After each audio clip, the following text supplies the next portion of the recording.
모든 성도들은 사고를 가냐 공중에서 주의 얼굴에 오니 나 밝은 때 나의 이름 나 밝은 때 나의 이름 나 밝은 때 나의 이름 부를 때에 전체 참여하겠네 주님 다시 오실 날을 우리 알 수 없으니 항상 기도하고 깨어있어서 그 눈으로 보좌 앞에 우리 나가서도록 그때까지 참고 기다리겠네 나 밝은 때 나의 이름 나 밝은 때 나의 이름 나 밝은 때 나의 이름 부를 때에 전체 참여하겠네 나 밝은 나의 이름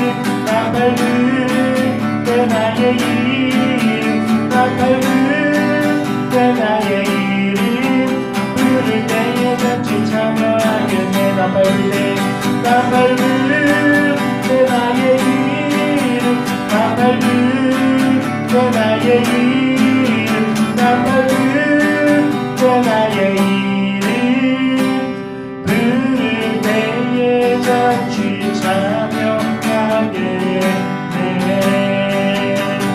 나 밝은 때 나의 이름 나 밝은 때 나의 이름 나 밝은 때 나의 이름 부를 때에 전치 참여하겠네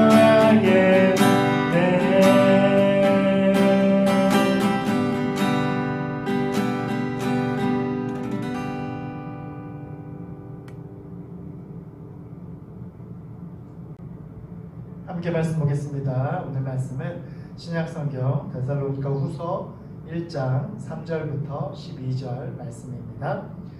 데살로니가 후서 1장 3절부터 12절 말씀 봉독해 드리겠습니다.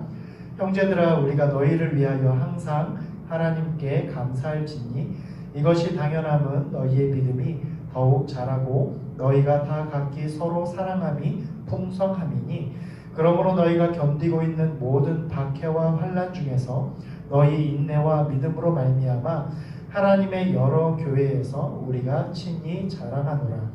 이는 하나님의 공의로운 심판의 표요 너희로 하여금 하나님의 나라에 합당한 자로 여김을 받게 하려 함이니 그 나라를 위하여 너희가 또한 고난을 받느니라. 너희로 환난을 받게 하는 자들에게는 환난으로 갚으시고 환난을 받는 너희에게는 우리와 함께 안식으로 갚으시는 것이 하나님의 공의시니 주 예수께서 자기의 능력의 천사들과 함께 하늘로부터 불꽃 가운데에 나타나실 때에 하나님을 모르는 자들과 우리 주 예수의 복음에 복종하지 않는 자들에게 형벌을 내리시리니 이런 자들은 주의 얼굴과 그의 힘의 영광을 떠나 영원한 멸망의 형벌을 받으리로다. 그날에 그가 강림하사 그의 성도들에게서 영광을 받으시고 모든 믿는 자들에게서 놀랍게 여김을 얻으시리니 이는 우리의 증거가 너희에게 믿어졌음이라. 이러므로 우리도 항상 너희를 위하여 기도함은 우리 하나님이 너희를 그 부르심에 합당한 자로 여기시고 모든 선을 기뻐함과 믿음의 역사를 능력으로 이루게 하시고 우리 하나님과 주 예수 그리스도의 은혜대로 우리 주 예수의 이름이 너희 가운데서 영광을 받으시고 너희도 그 안에서 영광을 받게 하려 함이라. 아멘. 오늘은 공의를 실천하는 공동체라고 하는 제목으로 여러분과 함께 말씀을 나누도록 하겠습니다. 김경희라고 하는 한 의사가 지난 2020년 10월 22일 향년 101세의 나이로 세상을 떠났습니다. 이 김경희라고 하는 의사는 은명내과 병원 원장으로 그는 구한말 궁중이의 손자로 서울에서 태어나서 대제국후 3학년 때인 1936년 폐결핵으로 죽을 고비를 넘기면서 하나님께 헐벗고 굶주린 사람들을 위해 일생을 헌신하겠다라고 선언을 합니다. 이후에 세브란스 의대의 전신인 세브란스 의전에 입학하여 의사가 되기 위해 공부하던 중에 의전인 2학년 때 1941년 서울 답심리 조선보육원 무료 진료를 시작하였고 1973년 일본 유학을 갔다 온 후에는 서울과 전국의 빈민촌을 돌면서 무료 진료를 시작하였습니다. 1984년에는 당시 대표적인 빈민촌이었던 서울 상계동에 읍명내과를 개원하여서 전 국민에게 국민의료보험이 시행된 1989년까지 이른바 1,000원 진료를 시행하게 됩니다. 즉 1,000원만 받고 모든 진료를 시작하는 것이죠. 이는 자신의 의술을 돈과 명예를 얻는 데 쓰지 않고 가난한 사람들을 위해 사용하고 그들의 병원비가 없어서 치료를 받지 못하는 일이 없게 하겠다라고 하는 스스로의 서원과 결심을 그대로 실천한 것입니다. 이후에 1985년에는 읍명장학회를 세워서 2,000여 명의 학생들을 지원했고 또한 심장병 수술 후원회를 결성해서 선천성 심장병 환자를 치료하며 도왔습니다. 이러한 그의 가난한 사람들을 위한 삶은 2004년에 노안으로 이제 병원 문을 닫은 후에도 계속되어서 독거노인들을 위한 무료 진료와 봉사 활동을 다녔고 1996년 4월에는 그가 가진 전 재산인 53억 원을 자신의 모교인 연세대 의대와 연세의료원에 전해 기부하게 됩니다. 이러한 그의 공로를 인정받아서 그는 대통령 선행 시민상, 연세의학대상 봉사상, 아산 사회복지대상, 보령의료봉사상 등을 수상을 했습니다. 무엇보다도 김경희 원장은 독실한 크리스찬으로서 술, 담배를 일절하지 않았고 걷는 것과 기도, 봉사활동을 건강 비결로 꼽았습니다. 그는 매일마다 오늘 하루도 겸손한 하루를 보내게 해 주십시오 라고 기도하면서 하루를 시작했다라고 합니다. 오늘 우리가 본 데살로니가 후서는 바울이 데살로니가 교회에 보낸 두 번째 편지로서 이 데살로니가 교회는 바울이 2차 전도 여행 중에 개척한 교회입니다. 근데 이 편지를 쓸 당시에 데살로니가 교회는 예수님의 임박한 재림에 대한 주장으로 인해서 교회 안에 오해와 혼란이 있었습니다. 즉 예수님이 오실 날이 재림할 날이 얼마 남지 않았다라고 하는 주장과 소문이 교회 안에 일어나면서 분란과 혼란이 가중되게 된 것입니다. 이러한 예수님의 임박한 재림에 대한 주장으로 인해서 당시 성도들은 현실과 사회에 대한 책임을 소홀히 하게 되는 문제가 나타나게 됩니다. 예수님이 곧 다시 오시는데 이 사회에 미련을 둘 필요가 없다라고 하는 생각에서 사회를 소홀히 하고 사회에 대한 성실과 공의를 소홀히 하기 시작한 것입니다. 이러한 상황에서 사도 바울은 데살로니가 성도들에게 어떤 상황에서도 흔들리지 않는 성실, 즉 공의의 삶을 오늘 본문에서 고면하고 있습니다. 여기서 공의의 사전적 정의는 공평한 방법과 표준에 따라서 옳은 일을 유지하고 끝까지 시행하는 것이라는 뜻으로 하나님의 뜻과 정의에 따라서 옳은 일을 성실하게 유지하고 끝까지 시행하는 것을 공의다라고 말하고 있습니다. 즉 예수님이 오시는 그날까지 우리에게 맡겨진 교회와 사회에서의 사명을 끝까지 성실하게 수행하고 감당하는 것이 바로 하나님이 원하시는 공의의 모습이다라는 것입니다. 예수님이 다시 오심을 기대하고 세상에 종말이 있음을 믿고 살아가는 것은 성도로서 지혜로운 삶의 방법입니다. 그것은 성도가 이 세상에 마음을 두지 않고 하나님 나라를 소망하는 삶을 사는 것이다 라는 것을 말하고 있기 때문입니다. 그러나 천국을 소망한다 라고 하는 것은 단순히 세상의 종말을 기다리는 것이 아닙니다. 그것은 다시 오실 예수 그리스도 앞에 서는 날까지 부끄럽지 않도록 끝까지 하나님의 뜻을 이 땅에 이루는 공의로운 삶을 사는 것이다 라는 것을 말씀하고 있는 것이에요.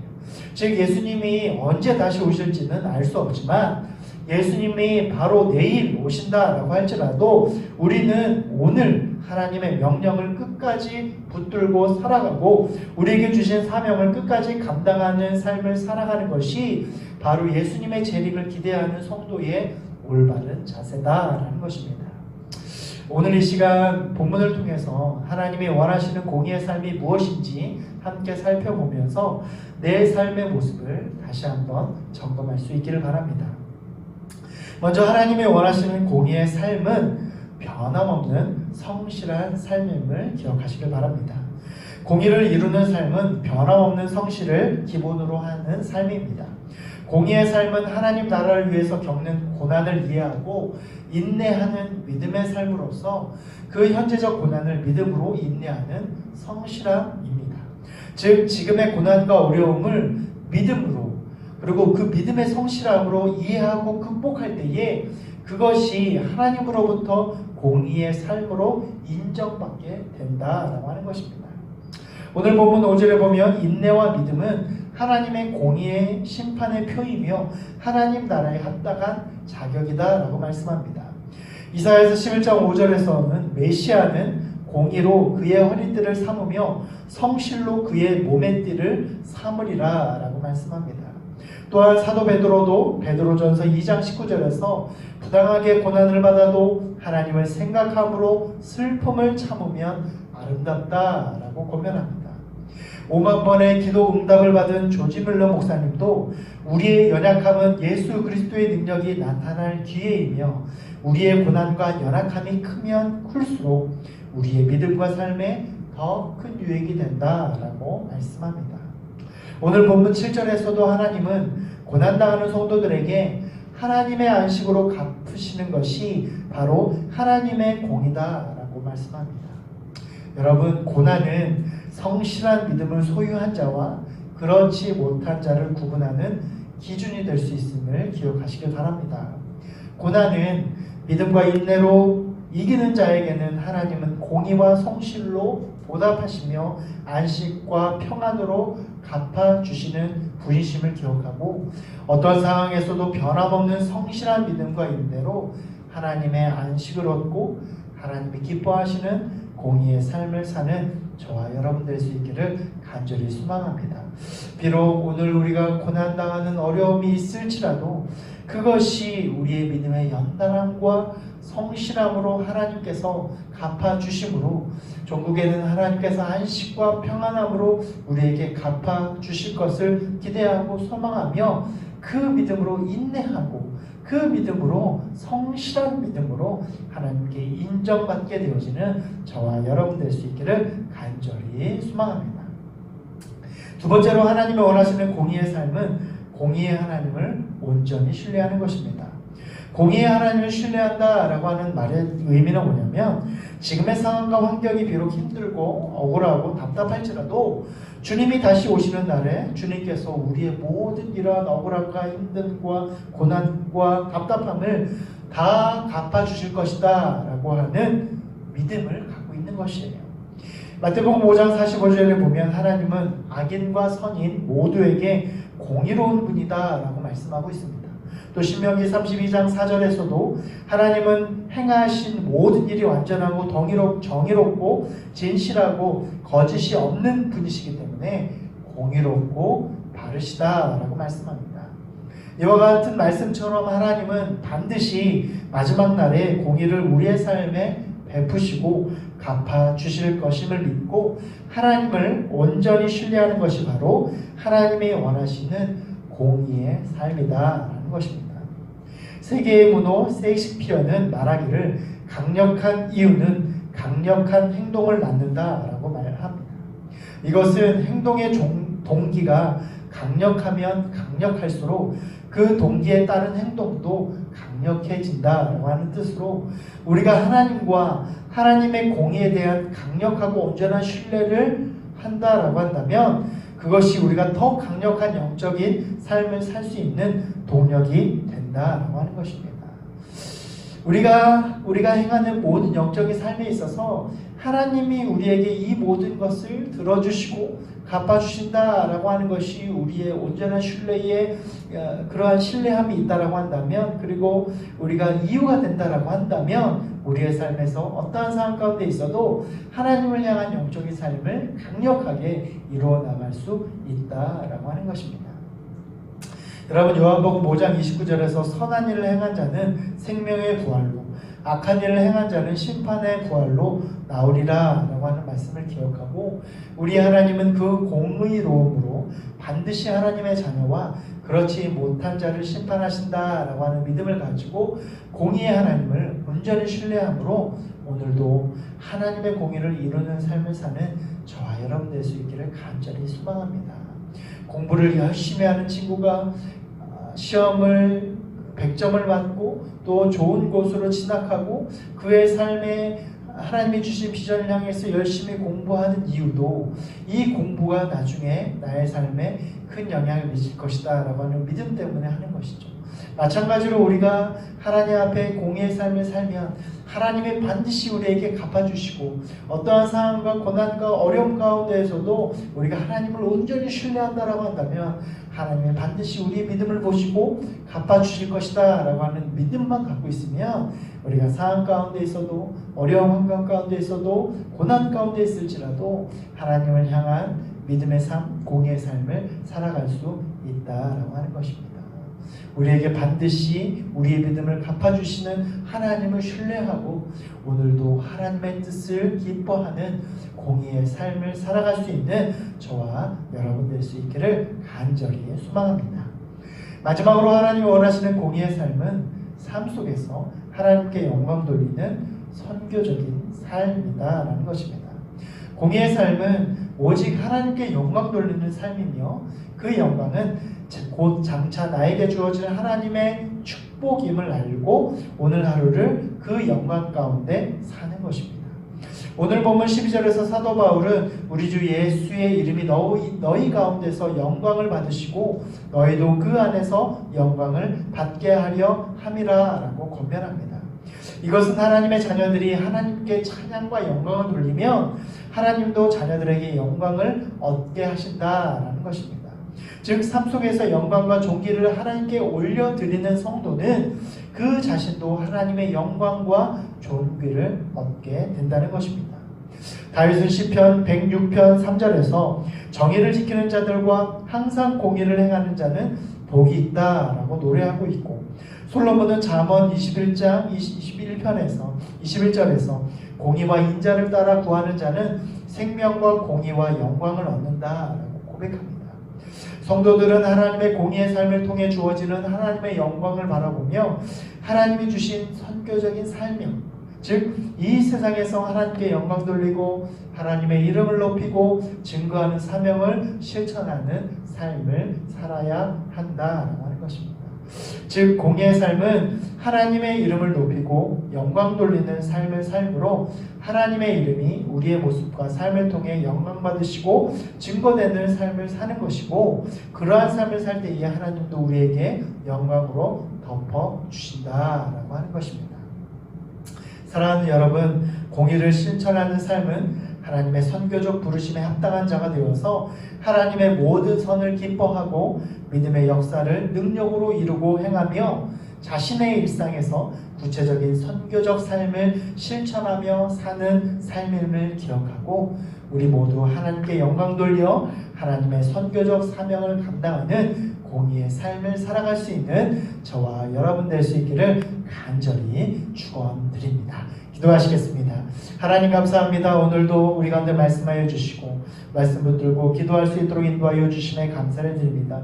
하나님이 원하시는 공의의 삶은 하나님 어떠한 상황에서도 변함없는 성실한 믿음의 삶이고 하나님을 온전히 신뢰하는 것이며 하나님이 반드시 우리의 고난과 또 우리의 믿음을 갚아주실 것이다 라고 하는 믿음의 삶임을 이 시간 우리가 깨닫게 됩니다.